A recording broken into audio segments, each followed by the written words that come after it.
Tout commence en 2007, à l'occasion de la 26e édition du Challenge Speedofin, alors parrainé par Nicolas Hulot, que nous décidons de créer un volet engagement durable au cœur de notre événement. Aujourd'hui, et pour nos 35 ans, nous souhaitons enfin pouvoir concrétiser de nombreux projets innovants qui vont dans le sens d'un événement davantage éco-responsable. Notre stratégie est double. D'abord, nous efforcer de réduire l'empreinte environnementale que génère notre événement, et puis dans un deuxième temps, multiplier les mesures compensatoires qui permettent de contrebalancer les effets adverses pour l'environnement d'un événement comme le nôtre. Notre champ d'action pour réduire l'impact environnemental de la Speedofin se traduira d'abord par l'installation d'éco-compacteurs de canettes et de bouteilles, permettant de récolter et de compacter plus de 2000 canettes par exemple, par appareil. Effectuer un tri des déchets rigoureux à l'aide de containers adaptés, renouveler les actions de ramassage des déchets sur les plages comme l'an passé sous le label Initiative Océane créé par la Surfrider Foundation.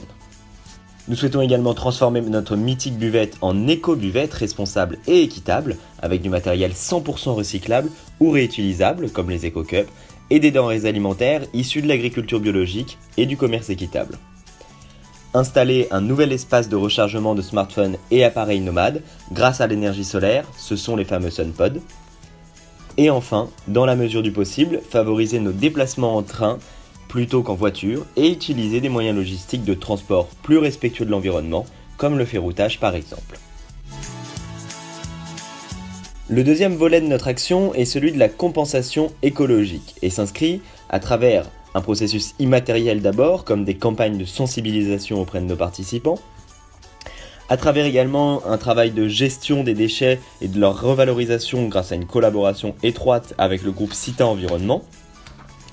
Et enfin, une opération de protection à travers la plantation de 35 arbres à Saint-Genis-l'Argentière dans le sud-est de la France grâce aux solutions qu'offre l'association Reforest Action. Nous planterons également symboliquement un arbre sur chacun des deux ports étapes de notre régate, à savoir Port-Grimaud et Théoul-sur-Mer.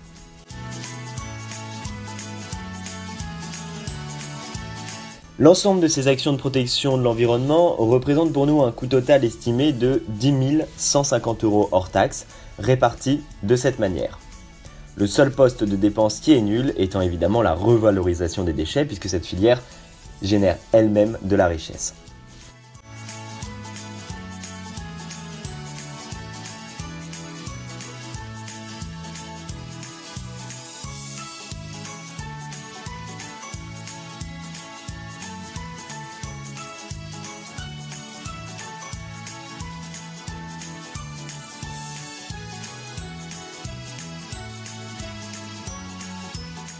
Nous avons choisi de nous tourner vers Total et vers la bourse Total Care pour défendre notre projet car nous pensons que Total est une entreprise non seulement proche des étudiants, mais également concernée par les enjeux sociaux, humanitaires et surtout environnementaux de notre société.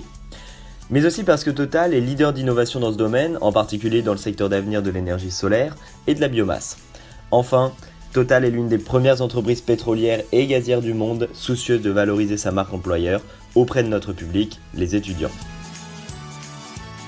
Alors soutenez-nous et soyez à nos côtés pour relever ensemble le défi d'un 35e Challenge Speedofin plus respectueux de l'environnement que n'importe quel autre événement.